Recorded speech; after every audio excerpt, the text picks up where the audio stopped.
The conservatory at Lincoln Park. I told you this place is beautiful, but people don't think about coming down here to see botany. But if you're into flowers and you're a florist or anything, it's great to go here, the botanical gardens, and then the Morton Arboretum. If you're into this, why don't, and if you're a planner, like a builder in that, you need people to go to these places to understand the different flowers and everything. And here's the park. And I told you, I used to take Jen for walks. And one of the places we walked is here. And I'll show you later a picture of us walking on the lakefront. But I used to take her at night to walk around the zoo. Now, this is Lincoln Park. Chicago Historical Society's up there. But I want to show you something. They can have a relationship with Lincoln Park, the zoo, and the observatory. You think the school would be teaching botany. Botany. This is supposed to be one of the elite educational institutions in Chicago. Francis Parker. And I've been in here, and I was going in here because I wanted to help them. Truly. And I did. My thing was to help them, and on the back end, hopefully I receive reward for helping them. But this is a very good school. And do you think they have a relationship with the Lincoln Park Zoo? And they learn zoology, and they talk to the Lincoln Park veterinarians, and they also have aquatic life at the Lincoln Park Zoo, and they have the Arboretum there. And here's Francis Parker. So they got these little poles pointing to something. But this is one of the best institutions in the city. It's a very good school. FP, Francis Parker. And so here it just says Parker. And expanding learning. And that's what they do. And here's some of the signs. So here you can live. And this is what you use the Coverdale IRA for. Junior kindergarten. So junior kindergarten means preschool through 12. So they're preschool through 12. And it's fwparker.org/open house. And they have an open house coming up in November. So middle school, lower school open house. Learn with passion and purpose. And they can interact with Lincoln Park Zoo. But this makes Lincoln Park great. And they also have Latin High School. Gold Coast has Walter Payton, but they have Francis Parker, and they have Latin. That's all Lincoln Park. And Lincoln Park has the Lincoln Park Zoo, the Lincoln Park Observatory, the Chicago History Museum, and they have the lakefront as well. So, I mean, these make these neighborhoods unique. And so you think Francis Parker would be incorporating things into their curriculum so people can be biologists. Truly. And they can go out on the lake. Francis Parker can have a biology program for young biologists. Yeah. So I would assume if you search on the internet, which I'll put after this post, and then they have Lincoln Park Kinder Care. And so the whole point is, I'll put on this post, I think there's something for young biologists, young botanists. And so they can get into this. Remember, environmental is very big. As we grow, environmental becomes more and more critical. And so they can be raising these future environmentalists, and they can move into all these fields. And recycling is one of them, waste management and that. And they can take them through Lincoln Park Zoo and how they handle animal waste and how they handle food waste and other things, and how the park district handles it. How do they do the recycling, and so on and so forth. So right across here is they can have classes in the park. Truly, they can have classes at Lincoln Park. The teachers can take their trip. They have their own natural field trip right outside the door. And they can go there and watch surgery. They can raise young veterinarians. Truly. And they can watch and go to Lincoln Park and understand surgery and animal care and many other things. So they need veterinary nurses and veterinary doctors and people doing veterinary science, trading medicine and all kinds of care. Excuse me, but Francis Parker, and then there's Latin right down the street. And this is all part of Lincoln Park. And this makes these institutions even greater. These are things, now you have to go out to the Brookfield Zoo, but that makes Brookfield. If they intertwine their educational institutions with it, then, I mean, right here. And so they have a petting zoo as well. So they have all these things that, excuse me, can make Lincoln Park. Now, if I was here, not the best place to put an Ultra sign, a Michelob sign, but a very good place to put a Coke sign or Pepsi sign or bottled water. And they're a beverage company, so they should have non-alcoholic as well, because you have a lot of kids. So I don't think it's the right thing to promote that in this particular environment. And here's the Lincoln Park Zoo. I love the zoo, and I love rhinoceroses, and I go to the zoo. I go to San Diego Zoo.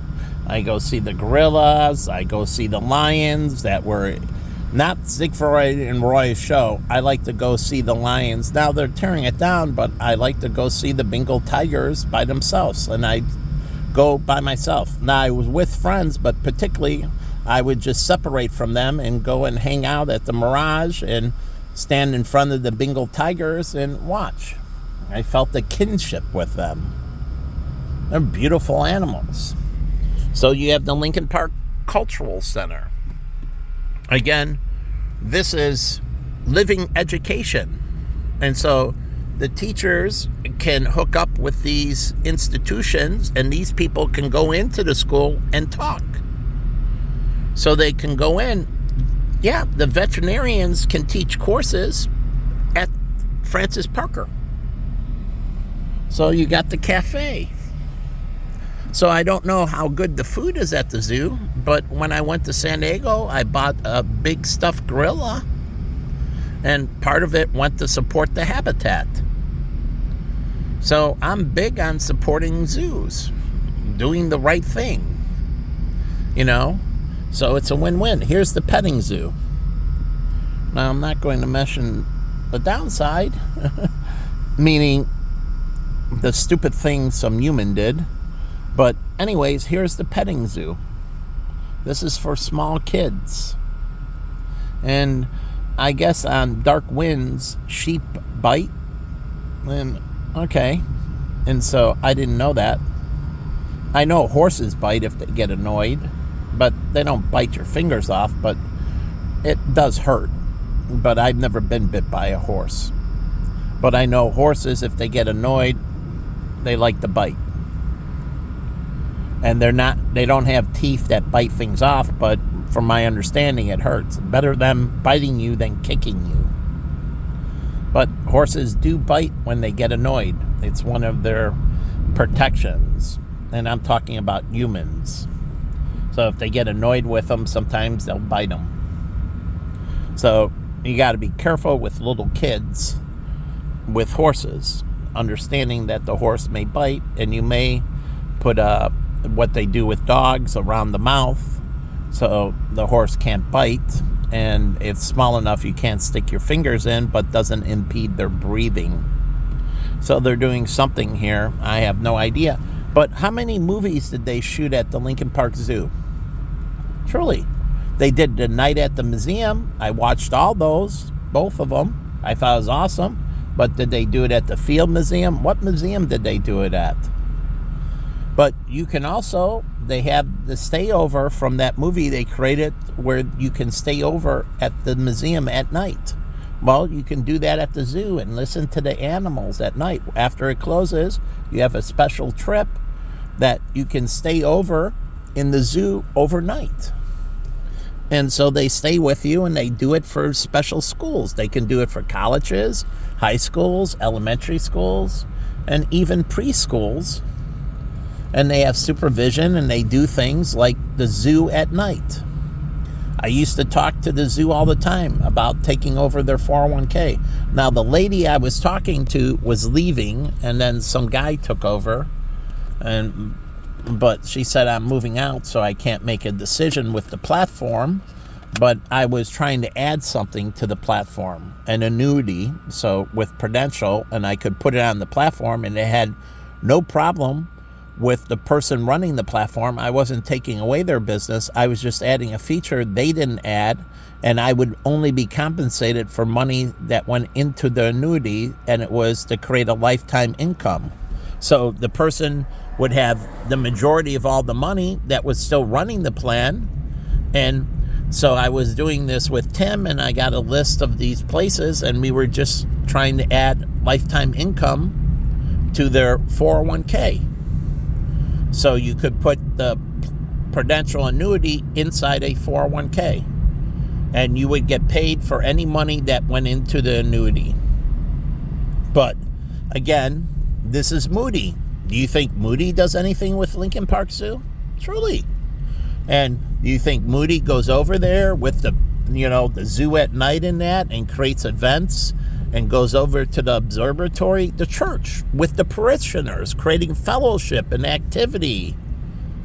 And then you have downtown Chicago. But when you come down here, and the thing I'm going to mention is that, do you see anything about the Lincoln Park Zoo? This is Old Town, but do you see anything about the observatory, the Chicago History Museum? It's like none of that exists. None of it exists. It's like in a vacuum. Do you see anything about the Field Museum or anything? And the people that live down here, like me, I always regretted not going to the Grand Canyon when I was in Arizona. I didn't go to the Grand Canyon, and I truly did regret never going to the Grand Canyon. I did go to the Desert Museum in Arizona, in Tucson, and the Desert Museum was awesome. And they have, I forget what's the wildlife group, but I was friends of that charity. But anyways, here's another church. And you have the First St. Paul's Evangelical Lutheran Church. You think they play baseball or softball or floor hockey with Moody? Moody's right down this. Do you think they create joint things so they get enough and they can create a league? They might not be big enough, but between them and Moody, they could be big enough, and they could create all these activities for the parishioner. And then they could, right here, my friend used to sell corporate memberships for the gym, CAT. And here's the FCC. Now, she did it for another gym, Crunch, but they have people that sell corporate memberships. The church, the pastor, its administration, but also the members can be part of the member benefit to the church. They can get a season pass at the zoo. You pay your membership to the church, and part of it, you get certain benefits as being a member. And part of that is you get reduced gym fee. And so they set up a corporate plan where if you're a member, if you're a non-member, you don't get it. But if you're a member of the church, you get reduced gym fee. If you're a member of the church, you get a reduced Lincoln Park. This way, they're not giving you anything. You're a member of the church, and so the donations, they have to count everything they give back, but the discounts, they don't. That's given by the FCC. That's given by Lincoln Park Zoo. That's given by the observatory. So it doesn't reduce their tax deduction. So they get a reduced membership. And here's another church. And there's another church on the other side. And you think they have, and there's several churches down the street. There's a ton of churches right in this area. And do you think they participate and they offer member benefits that are outside? And this way the church benefits their community. The church benefits their community. And my friend at the University of Arizona, we did this, and they went around and set up a discount card. They went around to the merchants and talked to merchants, and now the students had to buy the discount card. Had nothing to do with the university. It was an outside business, but you had to be a student. If you were a non-student, you couldn't purchase. But they went around and they set up their own discount card. And I think I had friends that did it down here, but own discount card. And so they went around to the merchants and told them, we're doing this for University of Arizona students and setting up this discount card. And do you want to give them a 10% discount?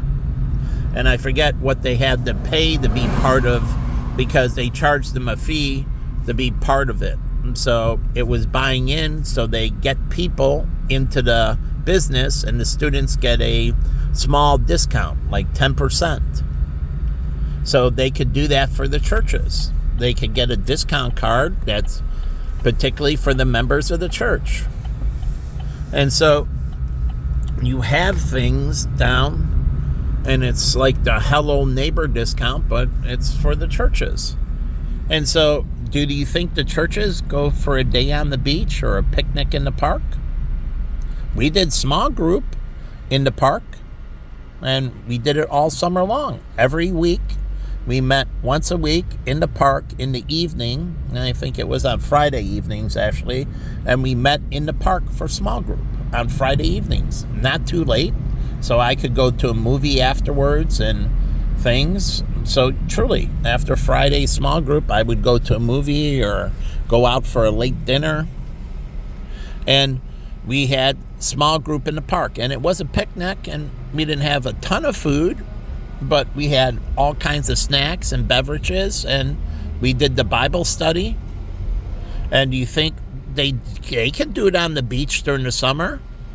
And you can go to the beach and sit on the beach, catch some sun, do Bible study. You can, do Bible study before or after you jog. So you can do fellowship, like, okay, we're going to do a walk before small group, or maybe a walk after small group.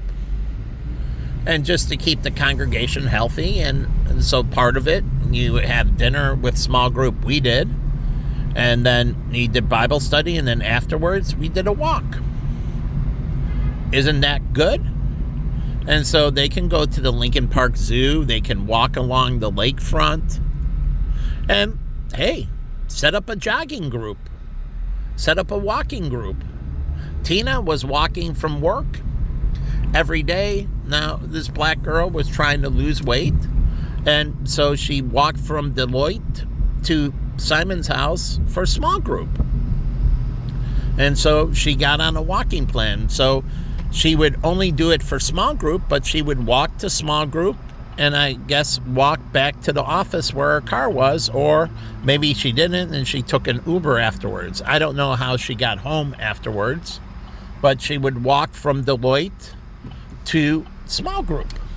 And she was doing very good with getting in better shape.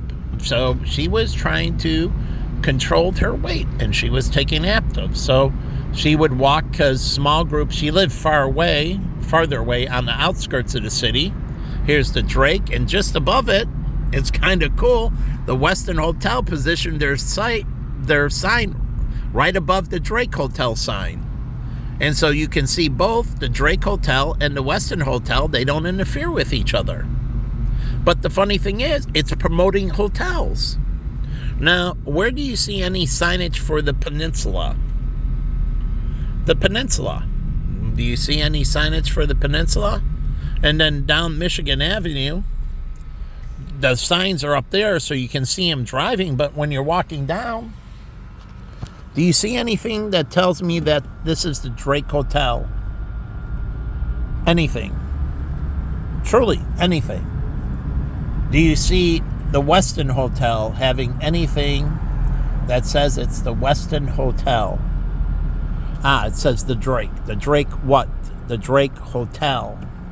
It has just two small words, and then it says the Drake. The Drake what? The Drake Hotel. I'm from out of town. I never heard of the Drake. I'm just walking down shopping on Michigan Avenue. Oh, the Drake Hotel, huh? And they could put a little video up there showing the rooms. Showing the rooms. You think any of these hotels have a video that, as you're passing by, have a little video that shows the rooms? Truly. So, any of these shops have a little video outside, a little video screen that shows what they have inside the shop on the video screen outside. So as you're passing by, a lot of people will stop and look at the video screen. And it can show the different things the store carries when it's closed. Like Omega. So, do you see anything talking about what inside the John Hancock? Like the Cheesecake Factory. It's down in the basement. Do you see anything? It says Observatory. Okay. I know what that is. But do you see anything that says the Cheesecake Factory? You can't see it from this side of the street. Now, on the other side, you can see it. And so there is the Starbucks. You can kind of see it from this side of the street. So that's a good position. But I see nothing that says the Cheesecake Factory. So, there's a little sign right there, the Cheesecake Factory. So the whole point is they could flash food right below it. Different dishes or different cheesecakes. Here's a water tower. And they could flash on the screen the different shops they have in the water tower. So people can see it visually as they're walking by. Here is the water place. So this is the Chicago Water Works. And they could have a little thing about the history of the waterworks. Do you see anything about the history of the waterworks? So I don't understand. They can have all these things about the history of the Magnificent Mile. Little benchmarks, like I'll go into Streeterville if this goes longer, but in Streeterville, they have the guy who created Streeterville area. But you know who really owned the most in Streeterville? The Chicago Tribune. They used to own so much land. It's like here, I have 3 lanes. This asshole behind me, 3 lanes. I'm in the center lane. He pulls up behind me and very close to me to aggravate me. But he had 2 other free lanes.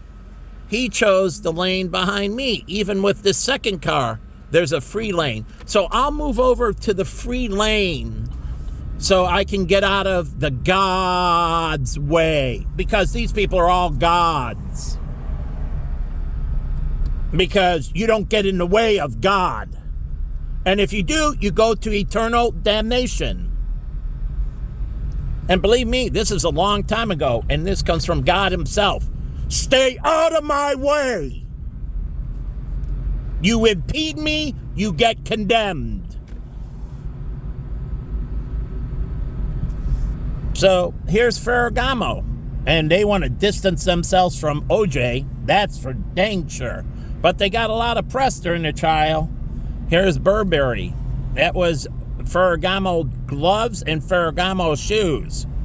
Another reason that it made it OJ. How many people buy in that area Ferragamos? And what hitman do you know that wears Ferragamo gloves and Ferragamo shoes? And OJ purchased a lot of Ferragamo.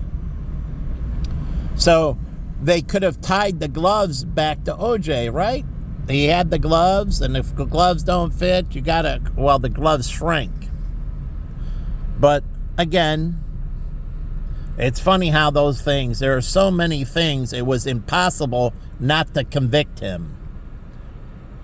So But they thought it would be fair play. Let off a double homicide. It's payback. And that's where two wrongs don't make a right. So they scream about justice, but they do injustice when they're on the jury, letting off a double murderer. So how is that community fair? And they talk about, oh, trials were rigged and we were wrongfully convicted. And then what do? They feed right in it, and they're just as evil. And that's what Satan loves. You stepping right into it.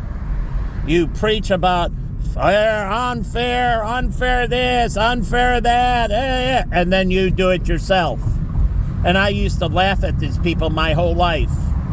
They would whine to me about this and whine to me, and I help them, and then they do the unfairness themselves. And even my fraternity, they preached they wouldn't do this or that, and then my fraternity brothers in my pledge class, some of them did things, and I'm like, you told me you never. Well, it's my turn.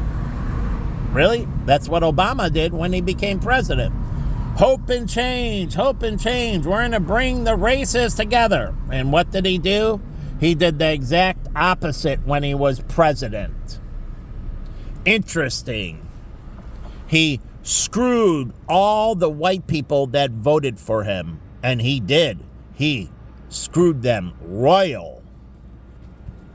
But it was all on hope and change, and so many white people were like, okay, the first black president, maybe we won't have any more riots, maybe we won't have any more gun violence, maybe crime will go down. And that's why they elected him president. Truly, they thought it would create more peace, number one, in this country. They didn't elect him for the international stuff, which he's messed up bad. But they elected him for the domestic stuff. They wanted things to go better, and they thought, well, if we make a black president, then he will get the black community into harmony and create harmony between the white and black community, because he will inform white people of what black people are so upset about, and he will help create peace between the two communities. Isn't that what Martin Luther King Jr. always preached? The peace between the white and black community. It was so important, and that I agreed. He wanted racial harmony, but everything people do in Chicago, and we have Martin Luther King Drive in East Rim, and everything they do is against racial harmony. So they're all suckers for Satan. They're all satanic. They go against everything Martin Luther King stood for. Racial harmony. So when a black person attacks me, they should be put down like a piece of garbage they are. So if anyone of any race attacks me, they're pieces of garbage. And that includes the white race. They're garbage. So they should be put down like the garbage they are. Put them in a jail for a minimum of 5 years. And I want them hard crime, breaking rocks, sweating, suffering. And if they have a heart attack or stroke, so be it. God's will. They shouldn't have done it. So if they have something negative that happens to them, then that's God making it more negative. I'm not saying don't treat them, but they suffer the punishment. And just like I told my friends, and they did. My friend had a heart attack and many others, and others died. And I told them to stop, and they didn't. And they suffered greatly. And they lost their life, some of them. And they wanted to ignore. So do it at your own peril. And it is your own peril. So here's Trump Tower. And it was great. Except when they mooned the building after his election. That was really good for Chicago. All those people for indecent exposure. Where were the police with that? Public indecency. Oh, that's right. The police turned a blind eye. The prosecutors turned a blind eye. The mayor turned a blind eye. The alderman, whoever he is in this district, turned a blind eye. They should have all been locked up. But I don't know. And they stood there and did it and thought it was funny. I thought it was disgraceful. And I don't know another nation that's ever done that to an elected president or prime minister. Ever. That was unique to the United States. Disgust and disgrace. Truly, I've watched all my life all these people. The first woman prime minister of India and many others. And I watched, and I've never seen a country do that. Now, I'm saying Gandhi got assassinated, I'm saying, but I never saw them line up and pull down their pants and say F you to their president, to their prime minister, to do something so unbelievably disgusting. And I don't know. To me, that is unbelievable disrespect. I mean, and it breaks laws about public decency. But the funny thing is, the U.S. attorney should have prosecuted the state of Illinois. Should have prosecuted the state of Illinois attorney, prosecutor, the Cook County prosecutor, and the city of Chicago prosecutor. They should have been prosecuted by the U.S. attorney for failing to uphold justice. And they should have been put in jail like scum and stripped of their law degree. Not law, well, the law colleges could have stripped them too, and then they would have been disbarred. So any of the law college, if they stripped your degree, you're automatically disbarred. So, again, I don't know. Bartman, I thought, was wrong. Meaning he was right and what happened to him was wrong. But these people, they were unbelievably wrong, and they get away with it, just like the tailgating of me constantly in the city of Chicago. But do they punish them? Where are the spotters? They say they have cameras. Where are they recording his license plate? And where are the police picking up 5 years immediately for tailgating? Minimum, without exception. You're guilty, you're gone for 5 years. That means you're terminated from your job, you lose your career, and you're in jail. And you're doing hard labor. Immediately. But that's what I believe. I used to go here, the Emerald. They have good chicken and other thing. There's the Virgin Hotel. But do they invite Richard to come to Chicago? Truly, Richard Branson. Invite him down to Chicago. And do a big thing with the mayor and the governor and the county board. And with Richard Branson coming down. My friend used to run Virgin Records. She worked for Virgin, Shoshana, and she knows Richard Branson. She met him. She also worked for Oprah. And she knows both of them personally. But why don't they bring down Richard Branson? Why doesn't Michael Jordan do an event at Michael Jordan Steakhouse? And he can do different events and for his own charity maybe, or his own foundational work. And so he can rebuild impoverished communities and be part of an infrastructure fund and rebuild these diminished communities. And he could do fundraisers at Jordan Steakhouse and bring down and have certain people come down. And Michael Jordan should live in the city of Chicago. And he should be an ambassador for Chicago sports. And obviously the Chicago Bulls. And it'd be nice, just like Magic Johnson used to show up to the Lakers games. And Kareem Abdul-Jabbar used to show up at Lakers games. And former Lakers actually attended Lakers games. How many times do you get former Chicago Bulls attending Chicago Bulls games? How about we have the female basketball team and that? They don't get any of their alumni. How often did Dick Butkus, now he did an event, but how often did he show up for Chicago Bears games? How about Brian Urlacher showing up for Chicago Bears games? Truly. But they don't. And there's a serious problem with this city that these people don't. Like Oprah. She could have stayed in the city and she could have showed up on news shows and supported that and did O Magazine out of Chicago. Truly, she could have stayed here. She used to live on Michigan Avenue. I forget what building, but she had, in one of the high rises, she had, I think, basically a big unit, maybe a penthouse, but she lived right here on Michigan Avenue. And Stedman, her husband, I guess, used to work right here off of Water Street, I think. He had his office, Stedman Graham, but you don't hear about it.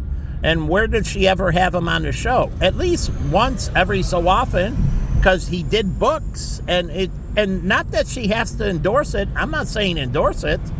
I'm saying just have him on the show and talk to him and talk about your marriage and talk about your relationship and talk about how you do things. And Oprah could have made it personal in that way and why they made the different decisions they did in their life. And it would have been nice. Why doesn't she write about that in O Magazine? Her adventures at Harpo and, adventures and that. And she writes a different piece related to a different time period in her life. And she talks about her relationship and other things going on. And it would be interesting to read. The Chicago Tribune was here. But on this side, do you see anything that says the University of Chicago? Do you see anything that says the University of Chicago? And if Facebook takes this down, may they burn in eternal damnation. Because it's not me, it's them aggravating me. And this post should go up, everything. So don't tell me it's regulators. It's these scumbags driving the animosity in the post, trying to make the post not for public consumption. And if they do this, they burn in hell.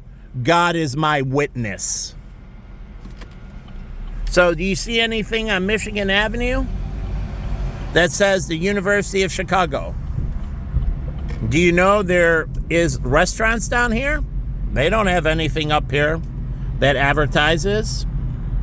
They got the hotel. Here's Hot Pot. But Asterton. And we have here, this is NBC. Do you see anything that says NBC? How about come down here for a studio tour? NBC studio tour. And Booth moved in next door. So they expanded. I don't know what they have in this NBC, but my chiropractor used to be here, a female, and I liked her, but I couldn't afford it after a while. But she was here. She was with Chiro One, and I used to go here, and she was up in NBC Towers. She had a chiropractic office. And so here's Elite Coffee, truly. And it's a coffee, unique, and we have Intelligentsia. And so we have these different coffees. But here's the Gleacher Center, and they have the bookstore. You can buy things at the University of Chicago. Do they ever think about tourists coming to Chicago and buying a University of Chicago t-shirt?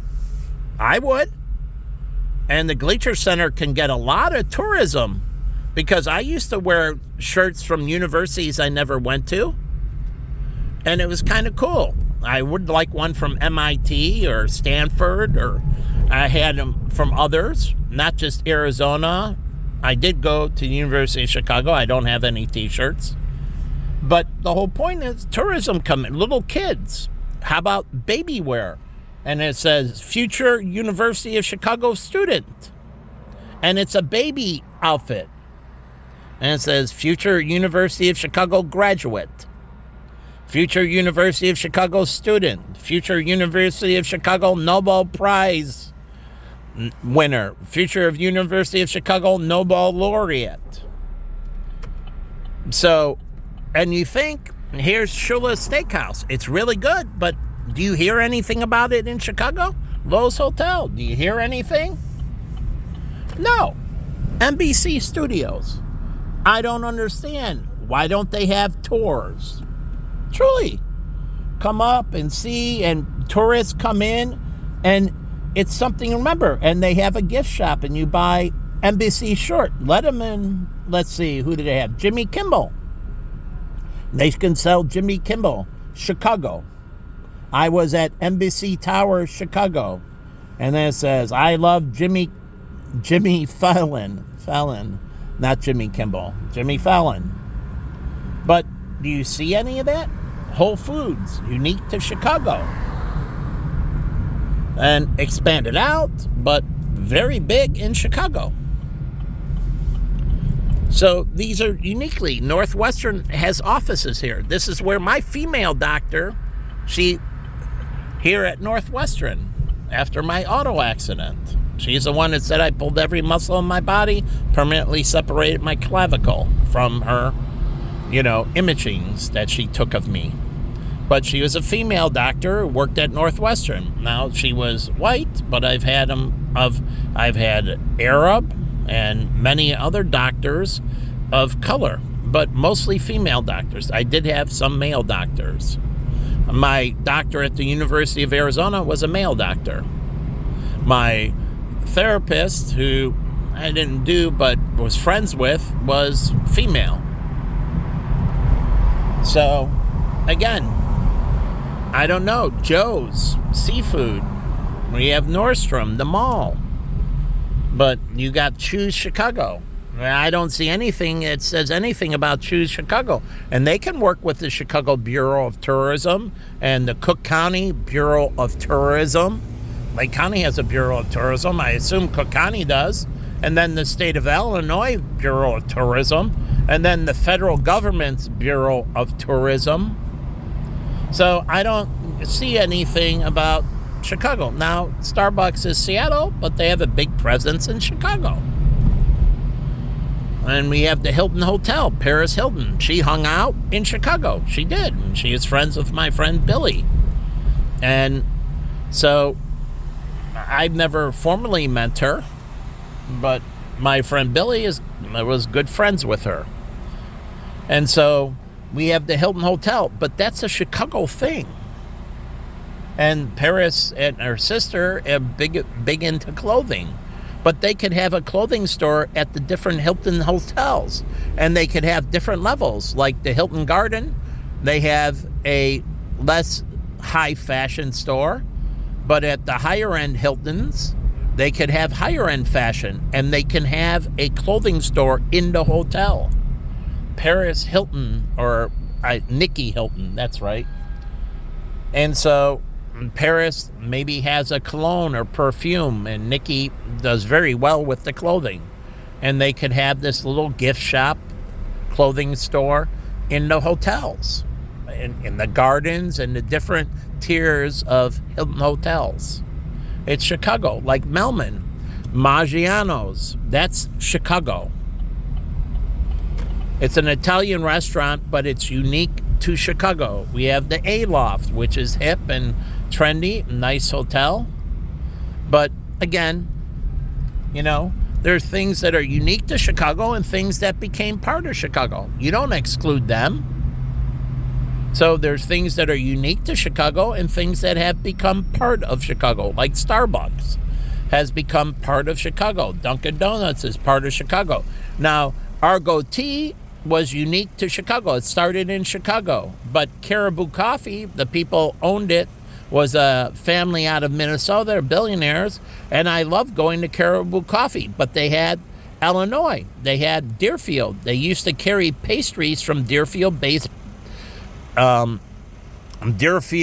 Bakery at Caribou Coffee. Now, when they sell Caribou Coffee, they can also, on their site, offer Deerfield pastries. Because, you go to the site and buy Caribou Coffee. But I like going to their stores. And I was sad when they closed. I was sad when Argo went away. Tea. It was focused, and I thought it's perfect for Starbucks. Because it's Chicago very own, but they need to scale, and they focused on tea. And Teavana wasn't successful, but Argo Tea was successful. And so if they don't, Dunkin' Donuts should, or Caribou Coffee could have purchased Argo Tea. And they could have merged Caribou Coffee, Argo Tea. So maybe that's a better blending. But it was unique. And the funny thing is, when I went to Argo Tea, who did I meet? Lots of students from Moody. They were going to Moody. And one of them, a female, was studying to be a doctor. And so I don't know if they have a medical program at Moody, but that's where she was going. After she graduated from Moody, she was going to medical school. So, unique things in Chicago. Some things became part of Chicago, and some things were born in Chicago. And we have to embrace both. So, things that have come part of Chicago and things that were built in Chicago, like deep dish pizza, Gino's East, Giordano's, stuffed pizza is Gino's East, deep dish is Giordano's. So they're different. They both offer a thin crust, I think, but again, they're different, and you can create different deep dishes by creating different crust, just like Jimmy John's has different bread, and then they have the Atkins where they use lettuce as instead of bread. So, but they could also make a bread out of lettuce and take the lettuce and turn it into, and you can make pasta out of lettuce, just like they made zucchini and zucchini bread. And so you can do that with lettuce as well. Now, you might need a little bit more lettuce because there's a lot of water. But, again, you can do it. And so, it's a bread. But it has all the nutritional fiber in that, and they can use things, and lettuce bread can be very hydrating. So they can encompass the water in a solution that mixes with the bread. It keeps it very moist. So when you eat lettuce bread, it's very hydrating. Lettuce provides not a lot of vitamins, but it provides a lot of fiber, and it provides a lot of water. So lettuce is very hydrating, and it provides very good dietary fiber. So people were saying romaine lettuce is better. Well, yeah, it has a lot more nutrients, but maybe you don't need all those nutrients. So leaf lettuce has more water than romaine. Romaine is drier. You get hydrated from leaf lettuce. You don't get hydrated from romaine. You get a lot more vitamins. But you need water because a lot of waters are both fat and water soluble. And so, again, I'm here in Chicago. So the Royal Sonata. And I don't know, Costa used to hang out at the little bar here, the Royal Sonata. So this is down Illinois. Now this is going to Navy Pier. Do you see anything that says Navy Pier? Do you see anything? Illinois takes you to North Pier and Navy Pier. It also takes you to the 21 Theater, AMC, and to the shopping mall. Here at Nordstrom's, they have parking, but this street is very ugly. And it doesn't say, this leads to the Gleacher Center. Now, Michigan Avenue is above us. We're going under it, Michigan Avenue. But this is how I used to drive to the University of Chicago Gleacher Center. The parking lot is up here on my right. It's $10 as a student to park there. Yeah, as long it doesn't matter how long you stay. It's flat $10. Here's the parking lot. And they also have an inside parking lot as well. But I parked in the outdoor. And I found that out from one of my teachers. There's an indoor parking lot too. So, but it's a flat $10. And they validate at the University of Chicago the front desk. But again, do you know all this wonderful stuff is on the other end? And this is the state of Illinois. This is Illinois Avenue. Here, we get one little sign, Navy Pier. I'm going over Columbus Drive. What are they going to get rid of Columbus Drive because it honors Christopher Columbus? Because I disagree with black people. So, again, now we got another sign. But how about North Pier? I worked here. It was wonderful. Truly, it was wonderful. North Pier has lots of shops, and it also has a waterfront. And you can park your boat on North Pier. And they have shops on this level, and they have shops downstairs, and they have a second floor. So they have a basement, first floor, and second floor. Really 3 floors. And then upstairs, they have offices on the 4th floor. So, oh yeah, North Pier has a lot of offices. Do Navy Pier have offices? Because North Pier has a lot of retail. It has a boat dock. And it has restaurants that you can sit outside on the backside of the pier. One of them was Dick's Last Resort. They moved, but I like their chicken sandwiches. And they use mayonnaise as one of the toppings on their chicken sandwich, and they put cheese on it. But I used to go down there for their chicken sandwiches. I very much like their chicken sandwich. So, and then they built this residential part, which is part of North Pier. Now, can you walk from this residence right into North Pier? Why can't you walk in this residence to North Pier? Because it should be attached. You love it. You don't have to go outside in the winter or the hot summer. You can go right from there, if you live there, right into North Pier, right out on the boat dock. And, oh yeah, on the boat dock, do they have it for that residence? Can they rent space? Can they actually, have a boat slip for the building? Truly, a boat slip. So there's room. They can park a certain amount of boats. And then you can pull up to that. They go through the lock here. And then they go through the lock and it empties. And then you go into the river. And then you pull up at North Pier. My friend Al Lopez owned a boat. And he used to come in when I worked at Baja, and he used to dock his boat there and come up inside the club. He went out during the day and then came at night and docked his boat with his friends and hung out at the club. And he was a police officer, came captain of Skokie Police Department, but he used to dock and I hired his friend Mark Ciesler. He worked for me at the door. But he would be out all day with his boat on Lake Michigan and then pull in. Sometimes he came in during the day. Sometimes he came in at night with his friends. But he would hang out on the lake and then go down through the lock and then park his boat and come into the club. Come into the club. Now, he was really one of the few that did it. But here's Navy Pier. But they don't have any offices. But they can have offices. They do have National Public Radio here at Navy Pier. And do you think anything says about National Public Radio? NPR? It's right here at Navy Pier. And they have an office here in the studio here. But Navy Pier can have offices. I don't know if I can drive down the backside, but they should diversify and offer offices. They have the hotel. Now they should offer offices.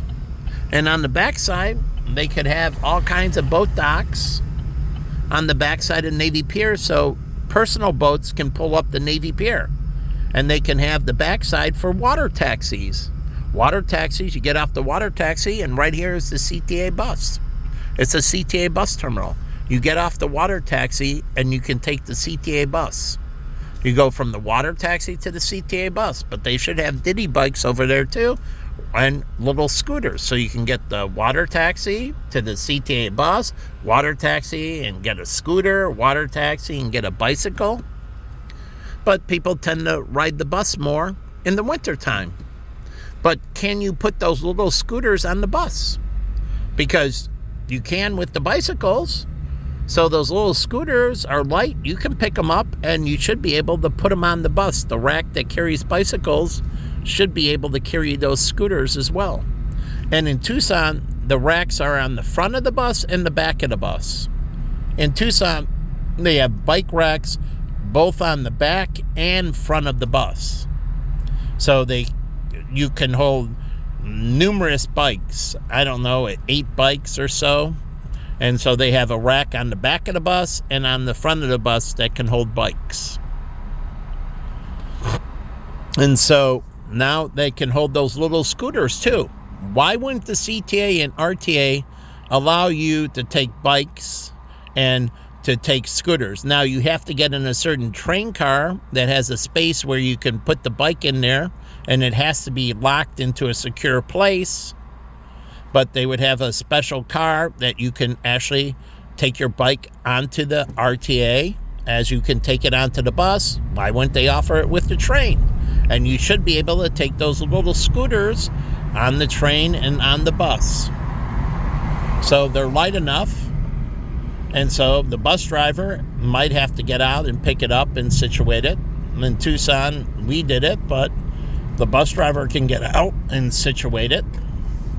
And that way, takes the liability off of you, puts it on the bus driver, but he can situate it correctly. And also, when you stop and get out, he gets out and the bus driver gets exercise. And he takes your bike off, or your scooter off. That way somebody doesn't steal your bike. Not anyone ever did it, but somebody could take your bike. So, again, the bus driver gets off, and it should have a rear camera on the bus watching the bikes on both the front and the back. But they need mechanisms that show the bikes are secure. And you can put scooters, so you can carry a bike or a scooter, and on the RTA or CTA. And so now this integrates it with public transportation, and it integrates the water taxi with public transportation. And you should be able to take, and this moron is walking against, and may he burn in hell, walking against the light. I mean, he's a god. It doesn't matter. In Japan, 3 months in jail or $30,000. They don't believe in people jaywalking. They don't want people in cars hitting people that are pedestrians. But here, they don't care. I don't have to worry about pedestrians. If I have a green light, I should never see a pedestrian in front of me. And guess what? They don't in Japan. So when you're driving down the street, you don't have to worry about distractive driving. All you have to worry about is the car in front of you and back of you. But this moron in Japan, he would be going to jail. Not me. He would be going to jail. But in this great land, oh yeah, the great land of Lincoln, right? Who was a lawyer. And prosecute. And put him in jail. Justice. So when I'm driving down here, I don't have to worry about morons. So, again, he should be put in jail. I believe condemned, maybe, upon his death. He say he's doing a good thing. No, he's not doing a good thing. He's a sucker for Satan. And these people drive around their cars and sit on their... And that's why all the Chicago cops are fat. I remember I was on Division Street, and I used to work at the Alumni Club. I used to take Senior down and others. And there was a paddy wagon. And a 500-pound cop, black cop. And all he did was sit in the paddy wagon. And he was 500 pounds. Now, obviously, he made it through training. So when did he get the 500 pounds? But he was a 500-pound black guy. I mean, he was huge. And he just sat in the paddy wagon. And rarely did he ever get out. I think I might have seen him step out of the paddy wagon once or twice. But this is why the cops are so obese. Because they don't pull over their car and don't get out of their car. So they should immediately pull over and engage civilians on the sidewalk. They need to get off their lazy ass. And that's the problem with them. Lazy. And I live next door to a cop on Prairie. And guess what? He loved when the Chicago got the bicycles and everything. He believed in engaging people face to face, mano a mano. They say personal Jesus. So this is why they're all blimps. And then they don't even have ability to take care of themselves. And that's why they use guns and everything else, because they stink at hand-to-hand. Even in Marine Corps, they're big on hand-to-hand combat. Navy SEALs, hand-to-hand combat. The Israeli Special Forces, they use McGraw. They're very big on hand-to-hand combat. You don't need the weapon to defend yourself. But this is the reason why British police and that, they didn't carry weapons, but they did carry a billy club, but they didn't teach them hand-to-hand combat. But if they were badasses, then obviously they would have been very good. But they need all these weapons because they stink at hand-to-hand combat. And so that's the problem. And I watched, they use guns really quick because they can't deal with people hand-to-hand. So look at this God right here. Another God. All these people say the law doesn't, in Japan, they don't care. $30,000 American, it's 50,000 Japanese. 30,000 American, and 2 to 3 months in jail. It's either or, but if they're assholes, you can make it $30,000 and 2 to 3 months in jail. It doesn't have to be or. So sometimes the money, like they found out, they have too much money, so $30,000 is nothing. Stick them 3 months in jail, and it's life-changing for them. So if they have the money, the ticket doesn't mean anything. So stick them in jail for 3 months. See how they like it, like they did to me, stuck me in the mental health institution. I was incarcerated. Truly. I was in jail for doing no crimes. I should have been out of house. It should have been just out of house, independent. Come and go, not submitting me, but my sister incarcerated me. And I still don't get over it. I would like her to be locked up for months. And I mean truly locked up. So she can understand where I'm coming from. I should have never been locked up. Outpatient, yes, is the word. But, you know, they want to make me seem stupid. So they want to say, your mind is slipping. I came up with all kinds of tests. My mind was getting sharper. Not slipping, but getting sharper and sharper. So I used to remember massive combinations of passwords and that. So I wasn't getting dumber. I was getting smarter. That's how God intended it. Me getting incredibly intelligent. You want to do the opposite and misinform. So you want to make me dumb and you knowledgeable. And you go to hell for that. So everybody that's misinforming me burns in eternal damnation. Oh yeah, I'm back on Illinois State. Here's the courtyard. So I like the Marriott. I used to work for the courtyard. I think it was a great concept. It was focused on business travelers. Yes, they really wanted business travel. We had some families, but not many.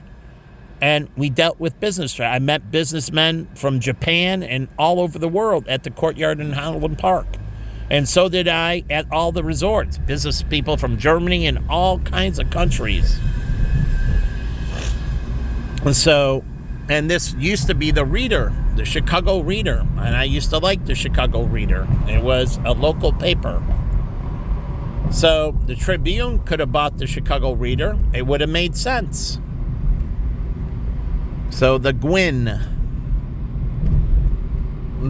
And we got the Marriott Hotel. We got the Courtyard, and right down the street is the Marriott Hotel. And so the Courtyard is overflow for the Marriott. And the Marriott Courtyard has overflow in the Marriott Hotel. So they work together. So, and the Marriott Courtyard should focus on conventioneers. Conventioneers, those are business travelers. But my ex never stayed at the Marriott Courtyard.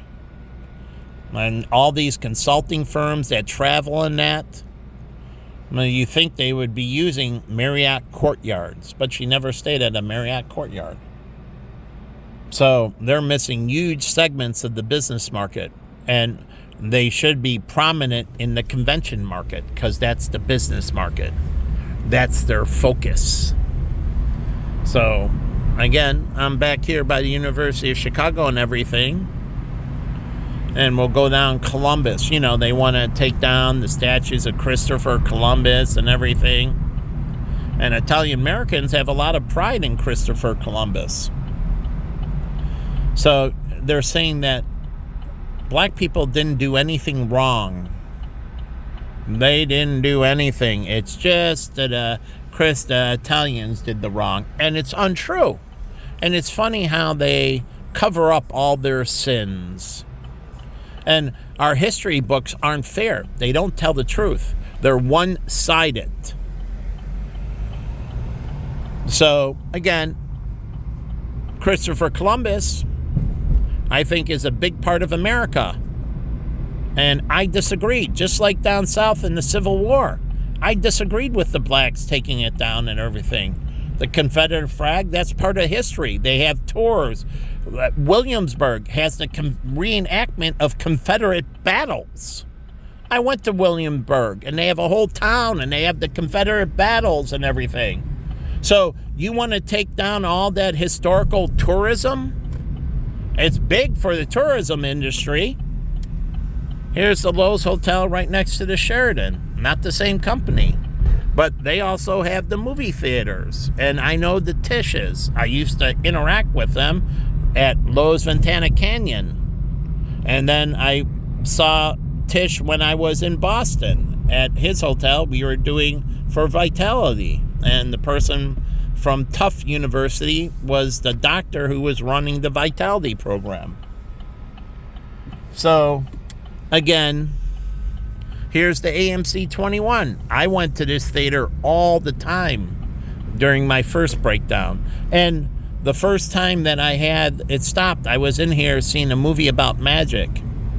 And the noise stopped. It was noise, not voices, noise. It stopped. And I was in the middle of the movie when it stopped. And I was like, oh, quiet. It's a lot of noise, and it's very disturbing, and it's hard to sleep, and it keeps you awake, and it's just a lot of background noise. And so it's very disturbing, but mine was background noise, not voices. So anyone thinks, nope, mine wasn't voices, it was background noise, like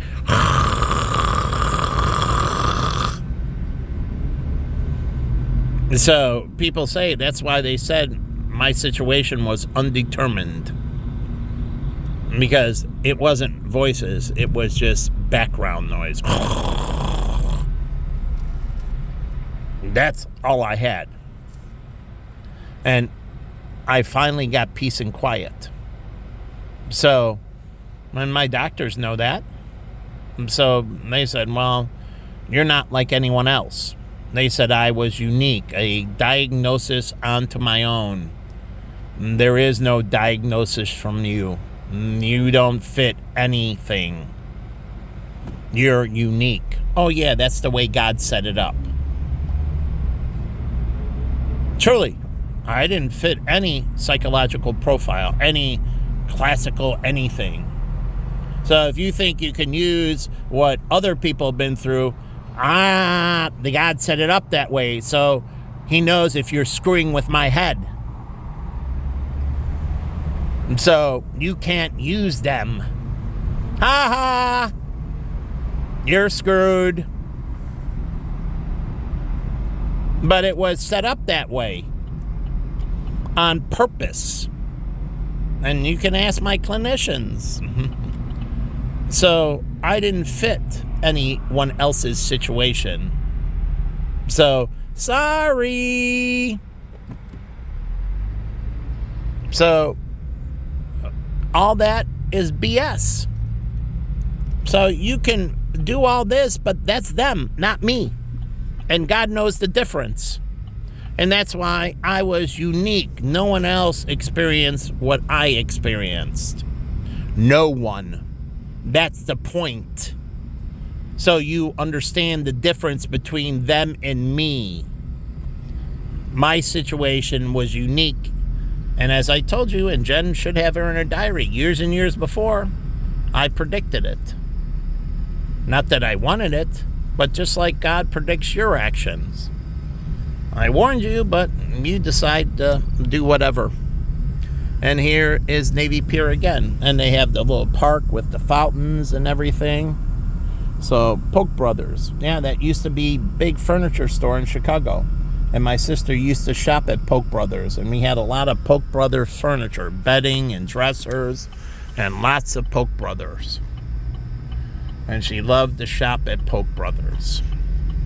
So, anyways, and here's the bus depot and things I said before, but, you know, this is unique to my website. Well, it's not website, my Facebook site. But maybe I'll post it on YouTube, and it's unique to my YouTube site. But it's my very own, not anyone else's. This is no one else's voice. This is my voice. This is no one else's video. This is my video. This is my property. So, anyways, we got Lake Point Tower, the mistake on the lake. So it has privileges over every other building in Chicago because it's east of Lakeshore Drive. Lakeshore Drive ends where the other buildings down at the end of Lakeshore Drive, then it turns into a street, and those buildings have beachfront, but there's very few of those. Very few of those buildings have beachfront. So it's only a group of buildings that are a couple blocks long before Loyola College. And so those are the only buildings that have their own private beaches. But Lakeshore Drive ends and they start. This is on the other side of Lakeshore Drive. And so all these other buildings are at a disadvantage to Lake Point Tower. Lake Point Tower has an advantage over all these buildings. It's the only one on the east side of Lakeshore Drive. And it used to have a dining room up at the top. And my friend had the penthouse at the top. So, University of Chicago, medicine. And you think they have a relationship with the Gleacher Center right down here. Student health for graduate students and Graham School students, which tend to be certification in that. But if you're getting a certification or you're a graduate student, you're taking you can go to student health at the University of Chicago, and they should offer it to you, student health. So you think they do anything with the Gleacher Center, which is right over here, and they have the student health because it's right over here and right up here, and there's the University of Chicago Medicine. Why aren't there students from Booth and others?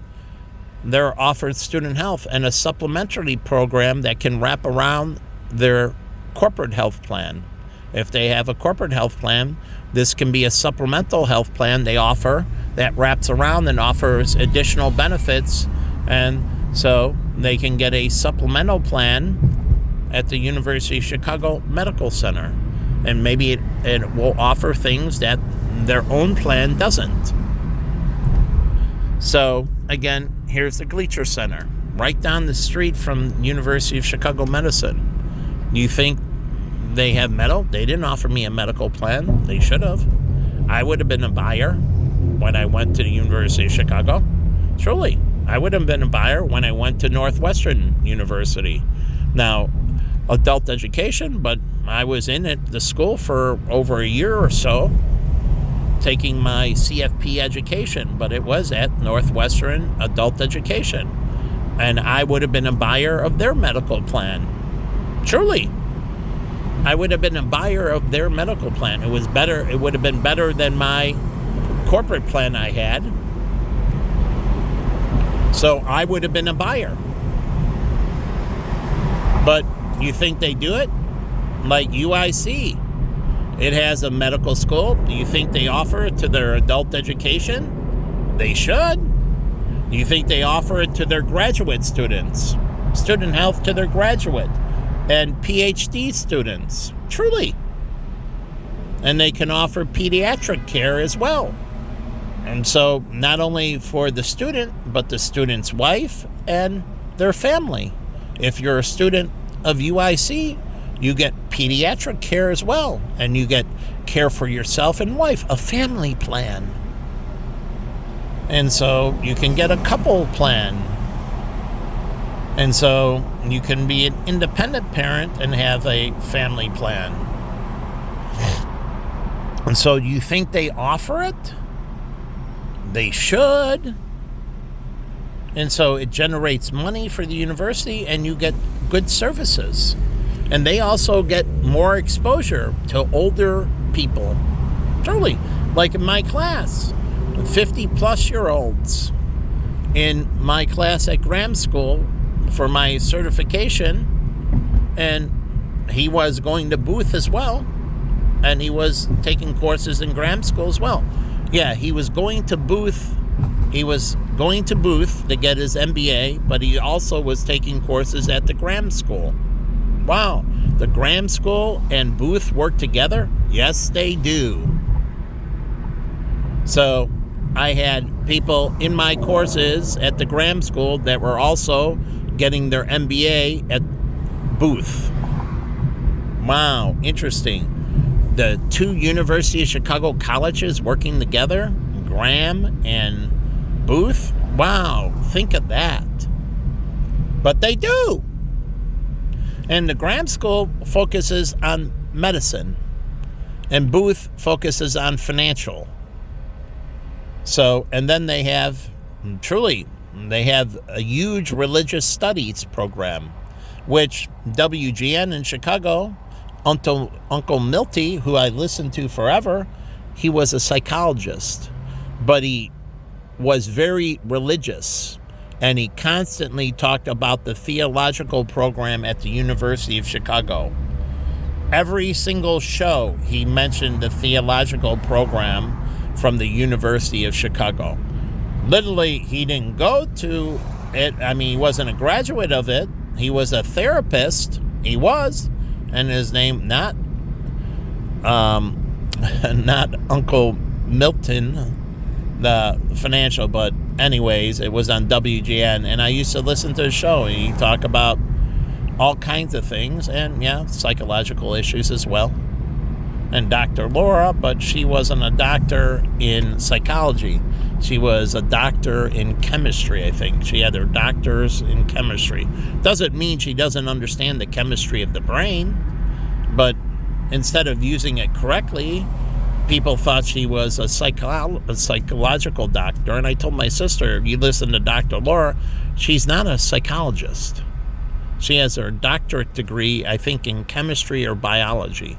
But again, she could have used that to talk about the clinical issues, biological issues, or chemical issues. I forget which it was.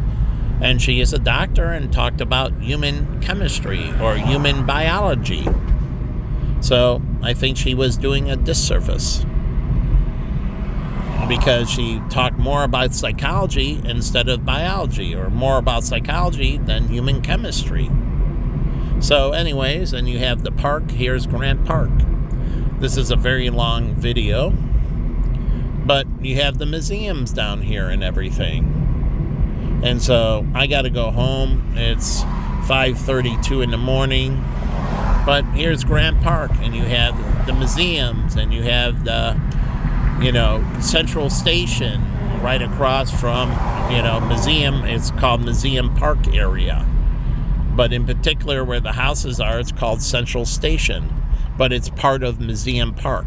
Central Station, I think, is within Museum Park. But anyways, there's the Grant Park Hotel. You think anyone bought that and updated it and turned it into a boutique hotel? Truly, turned it into a very nice boutique hotel. I would buy it and turn it into a very nice boutique hotel right across from Grant Park. And they should be promoting all the different functions in Grant Park. Like Millennium Park has the shelters. They have theatrical plays and they have musical events at Millennium Park. That's part of Grant Park. Maggie Daley Park. So, do you think I would buy that hotel and turn it into a very elegant boutique hotel? So, again, here's the Roosevelt Station. It's very nice signage. So, again, but you think the station would be more nice. It's somewhat nice, but you see all the rust, and it's very prominent area. And at one time, this had the highest income levels in the state of Illinois, living in Central Station, Museum Park. So there is a lot of filthy rich people that live right here. And so you think they would make that station nicer, cleaner, more elegant. And then you have shopping down here. You have the Target in that. And then you have the collection at Roosevelt. And you think they advertise up there for people to come down here. All those people with high income. Jen never went shopping down here. She never went to this Target. She could have and should have, but she never did. And they tap into it. If they build the Sox Stadium right over here, right on the river, which I think it's a good place to build it, and the water taxi and boat traffic and other things, and it'll make this area even more dynamic. And they can fill in something back there. When they leave the stadium, they could turn it into something else. So when they're exiting, they need to understand what they're going to put in place to make that community whole. They can't just void the community and make an economic downturn like they did in Oakland, just leaving the stadium and then the community diminished. So when they're leaving and moving, they got to compensate. And there's something that has to go in exchange, so they get that economics into that community. So there has to be an offset. The Roosevelt Collection, very nice. And so then you have Whole Foods right down here. And then it gets very nice going down. So, again, and access to the expressways down here. And then you got the metro right over here. But again, they have to think about how they're doing this area. How they're going to improve this area. What is the future plan for this area? You have the LA Fitness, and here's another shopping center. And this was here, I think, when I was here, when I lived with Jen. And I know the mall over here because I applied at the Domino's. It was here. And so, but she didn't do any shopping around here. Again, she never got a mailer to shop down here. She never got anything from any of these businesses in her mailboxes to come down here and go to the Jewel. She didn't get any mailers. There's a Jewel by her house and there's a Jewel down here. Two Jewels very close to each other. And now these are new things like the dollar store and the Vitamin and Petco. But people had a bunch of dogs and pets in my building. My building at 1515 South Prairie is pet friendly. So, again, here is Petco. It makes sense. But, again, are they sending stuff to the people that are right up the street, tens of thousands of people, truly, that live right up the street, that come down here? No. They go other places. So they're losing their natural market. Like I go in that Jill that's closer to Jen's house. Now, she used to shop there every so often, but I go in there and look how many people locally shop there. Not many. And then right down the street is Halstead. And what is on Halstead? You got UIC, and they have little restaurants and that. Do you think they do anything to invite the community down? UIC doing any, like having a carnival like we did, the largest student carnival or festival in the United States at the University of Arizona. But it was to connect the university to the people. It was more about the students. We participated and put on shows in that, but it was about us connecting with the community. It was about our fraternity house reaching out to the community, and we put on shows. This is UIC. What do they do to reach out to the community? Here's the baseball field. So what are they doing? And right down here is Greektown. Do you think UIC does anything with Greektown? Truly. And then on the other side of UIC is Chinatown. Do you think they do anything? And then right down the street is Soldier Field. And you think they do anything? And then do you think they connect to the people that live in that area? They have children. Maybe they want to go to school right down the street at UIC or Roosevelt College or Robert Morris or DePaul University, University of Chicago, Northwestern. And maybe not for undergrad, maybe for graduate school. So maybe they go undergrad somewhere else. Or maybe they go undergrad here and go to graduate school somewhere else. But right here is all UIC. And coming across this bridge, here is the Eisenhower Expressway, or 290. So here's one little sign, Greektown. Wow. Really enticing. You know, you think that sign would be something of a more prominent, something nicer, more elegant, you know. Like, here is welcome to Greektown. Like they have that with the Little Village, they have that big thing. And then Puerto Rico, and then on Division, you go into the little area, Little Puerto Rico, and they have the sign, and it's Roberto Clemente High School. Roberto Clemente High School. It's a Puerto Rican baseball star, one of the greatest baseball players ever, and he died in a plane crash. So, but it's right there, and it's right there where the Puerto Rican neighborhood is, and you have Humboldt Park, and it's named for Puerto Rican. So, again, it's very prominent. But here is Greektown, and, you know, the authentic Greek restaurant. And this is the one my teacher loved. And after my class was done at the University of Chicago, we had a student dinner here. Student-teacher dinner. And here is in Greek Islands. And he loved the flaming cheese. Greek Island and the flaming cheese. So we went here. And then my other teacher from Oakton, who I took, you know, studied Indian culture. I studied India and Hinduism and other religions in India. And we went to a dinner in Alpha Lawrence or, what street? It's basically Little India. And we went there for a student-teacher dinner. It was me, him, and then I think only two other people showed up. There's the four of us. And the two other people were two girls in my class. But we had a student-teacher dinner. But why couldn't we do that? Like after my CFP class, and we took the final exam for my one class, my teacher, we went right next door, I think, to the Elephant or whatever. And we had drinks. And I didn't drink. They drank beer and that. But we had a student-teacher event that's called fellowship.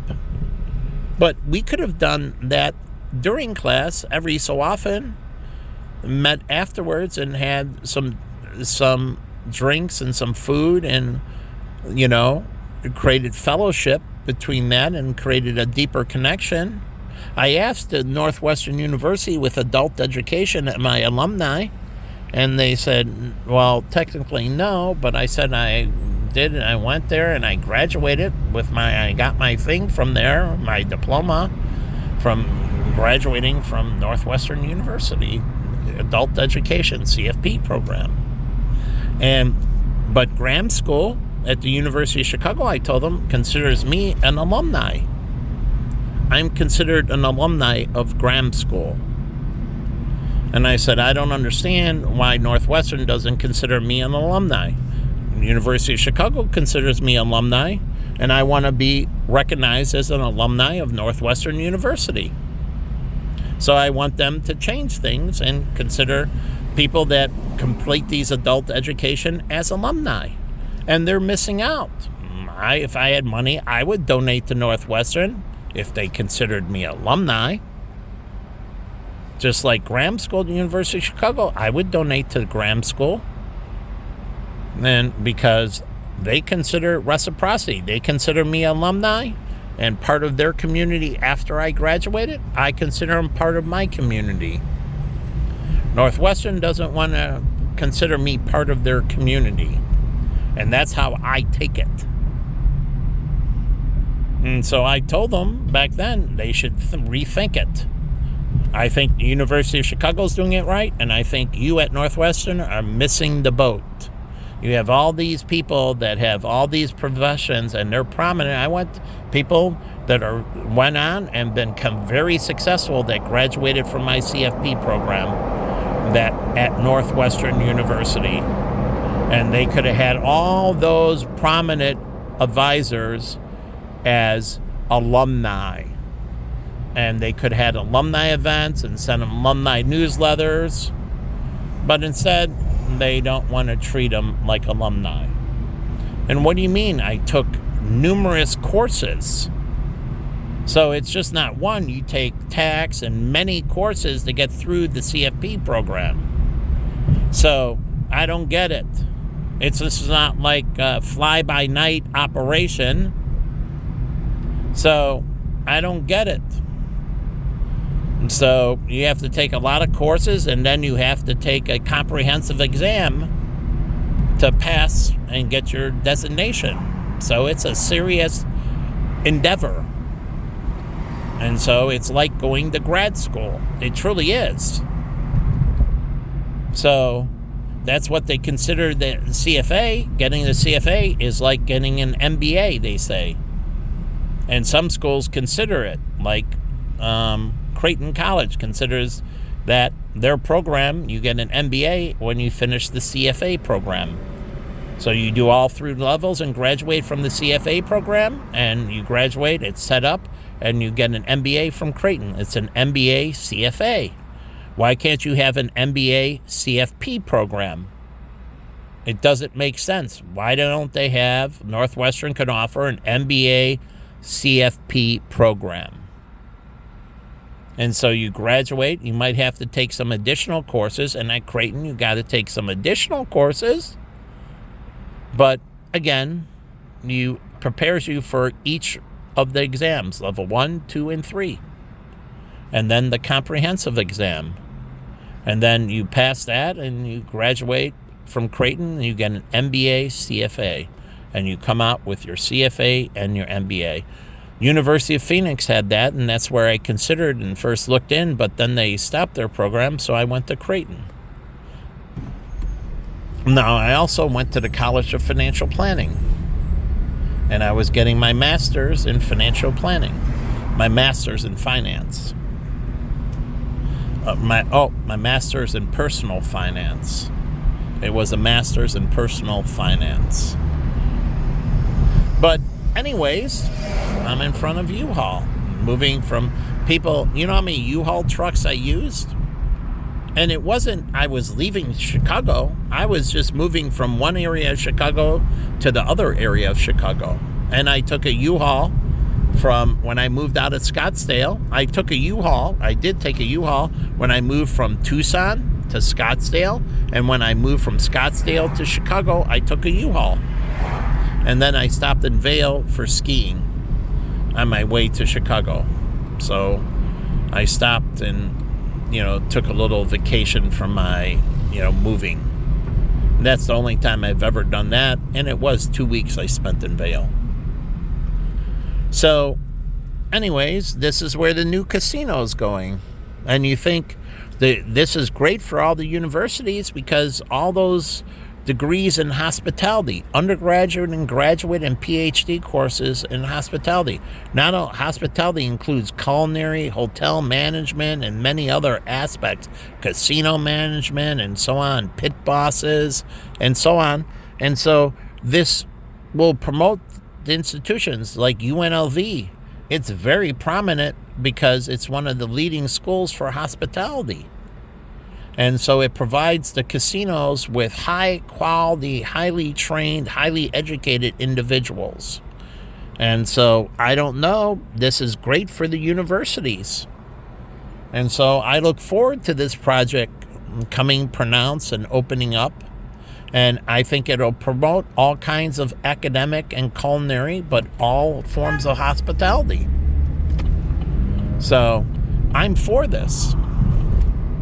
So, again, I don't know what Chicago thinks, but, I'm very much for it.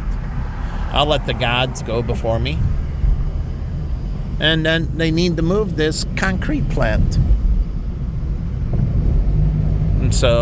And they can lease that land and open up something that would go nicely with the casino. And then this could go nicely with the casino. I don't know. They can always change what the plans are. Just like the Spire was going up and then they changed it and they put something else there. So they could change that and put something else there.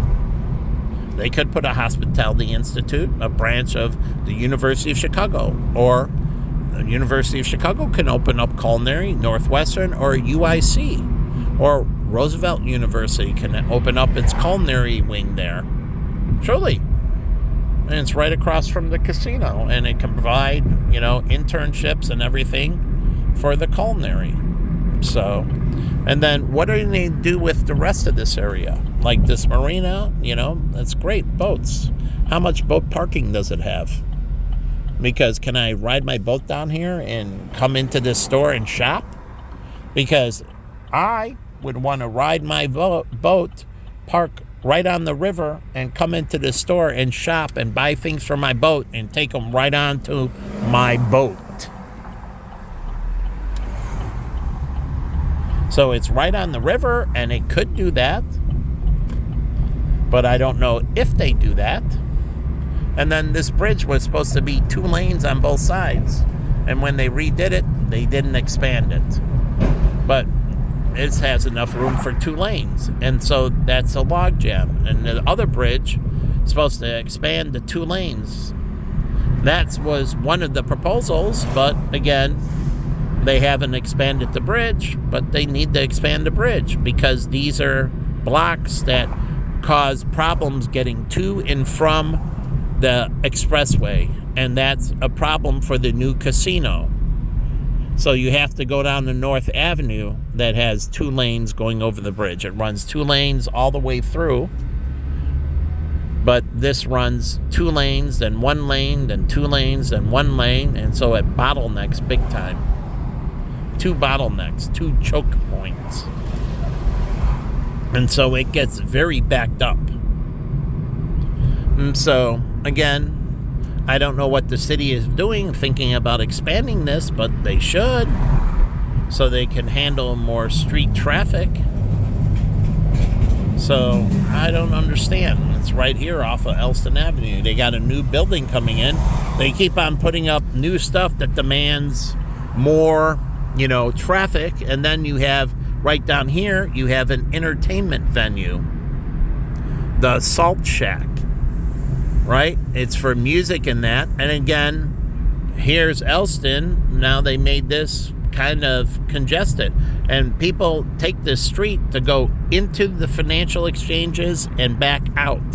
So this mirrors the highway, and a lot of people use this to go to and from work that are in the burbs, Elston Avenue. They take this all the way down. So, they made this more of a choke point. So you're building things to increase traffic, but you're turning things into congestion. And that's very bad for traffic flow and very bad for the city and very bad for what? Pollution. So this, because it mirrors the expressway, creates a natural overflow. And people that go back and forth to the exchanges, my friends, they took, not the highway, they took Elston Avenue. So they hopped on Elston Avenue when they left their exchanges and they took it all the way. And so what have they done to improve Elston Avenue? Because this adds more capacity to the Kennedy Expressway, both coming and going. It adds more capacity. So you think they would turn this into 2 lanes. Instead, they condensed it even further. So I don't know. I don't know about these city planners. I don't know how thoughtful they are when they do things. And it's not like they can't undo it, because they can. So they have to think about this, and traffic flow. How do you expand the Kennedy and give more capacity? And this is only for car traffic, really. And so this creates this is the VIN. It's supposed to be my friend Mark says it's a very good wine store. So anyways, I don't understand the city of Chicago. And I don't understand what it's doing, like this corridor. So again, it should be opening up. Here it turns into 2 lanes. So again, people ride this down because it mirrors the expressway. And so I don't understand what they're doing. So it takes congestion off the expressway. And then you can take other streets. It crosses over so many streets, and you can just turn to your right. And so they take it down instead of the expressway. They stay on this thoroughfare. Oh yeah, this borders the expressway again. And they have a little mall over here. I used to go to this Cole. So, and now it's with Sophia. So now they're big into colognes and all that and perfumes. Okay. That's awesome. Hopefully they tend to have the Kohl's Museum and do a youth market. But I have no problem with younger kids wearing, perfume and cologne or body sprays. So there's no reason they can't wear body sprays so they can get into the youth market. Really, Kohl's is different. It's very youth-centered. And so unlike JCPenney should buy Kohl's, or they should merge, because JCPenney is very much into the senior market. And so they can stay in their markets, and they got the complete vertical. They got the children's and babies market, and they got the adult and seniors market at JCPenney. So it makes very good sense for those two to merge. And if I was, running Vanguard or something else, I would emphasize to the fund managers there's an opportunity, and I think it fills out the vertical and allows them to tap into 2 markets, the full market, but independently. And then they need, Kohl's last chance, JCPenney discount.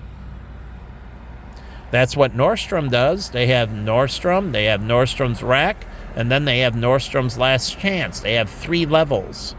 They have a discount store for the discount. So they have Nordstrom's Rack, which is a discount.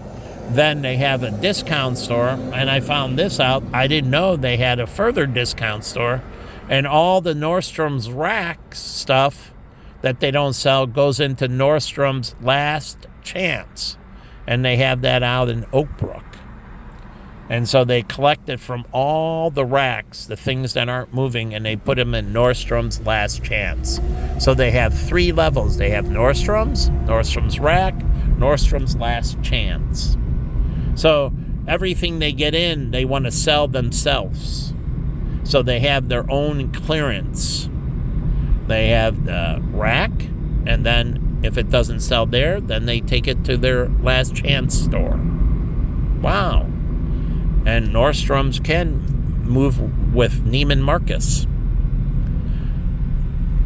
Saks maybe, but Neiman Marcus I think will be a better fit for Nordstrom's because it's at a higher end than Nordstrom's, and they need lower verticals. And so Neiman Marcus would be nice to pair up with Nordstrom's. So it would give it this very high end.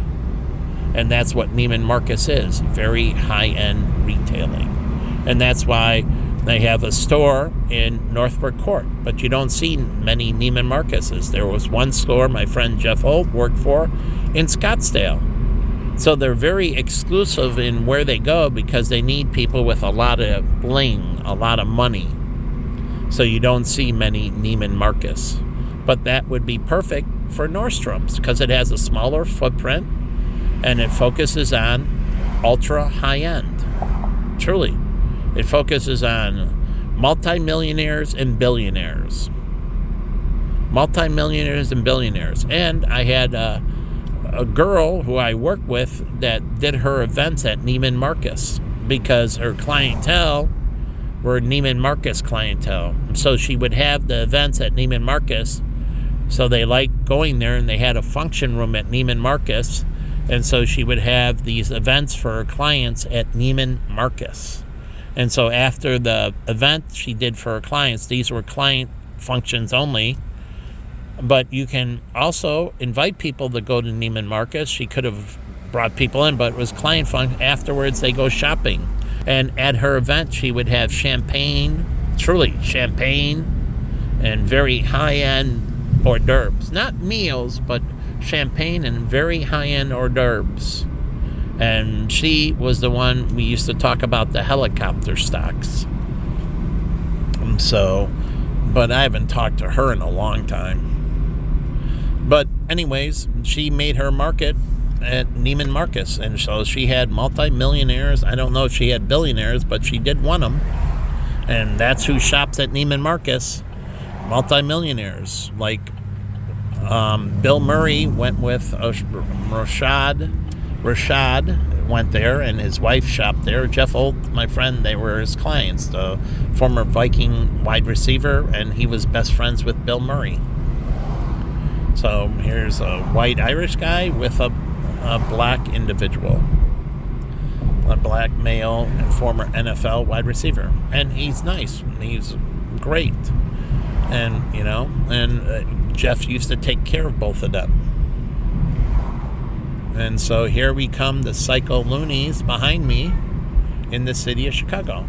Okay, let me pull over for the God. Here's the God. There's the God. There goes the God. There goes the God. Oh, it's a black God, too. He must be Egyptian or something.